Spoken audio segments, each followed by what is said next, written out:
అందరికీ నమస్కారం. తెపలా చూపిస్తున్న అమ్మమ్మ ఏంటి అనుకోవద్దు. ఈరోజు తెలంగాణలో ఉన్న అమ్మాయి వాళ్ళ పెళ్లి రోజు కమ్మనైన పాలతో, సగ్గుబియ్యంతో, సేమియాతో, జీడిపప్పుతో, పేరున్నెయ్యితో, బెల్లంతో, యాలకుల పొడితో నేను కమ్మనైన తీయనైన పాయసం తయారు చేస్తాను. స్టవ్ వెలిగించుకుని తెపాళా పెట్టుకుని దానిలోకి పాలు పోసుకుని పాలు మరిగిన తర్వాత నానబెట్టుకున్న సగ్గుబియ్యం వేసుకోవాలి.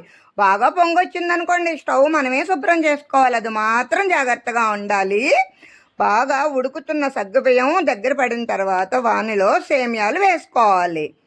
సేమియాలు వేసుకున్న తర్వాత ఒక ఉడికిన తర్వాత పక్కన మనం బెల్లం పానకం తయారు చేసుకుని దాన్ని స్ట్రైనర్తో వడగొట్టుకుంటే ఆ రుచే వేరబ్బా.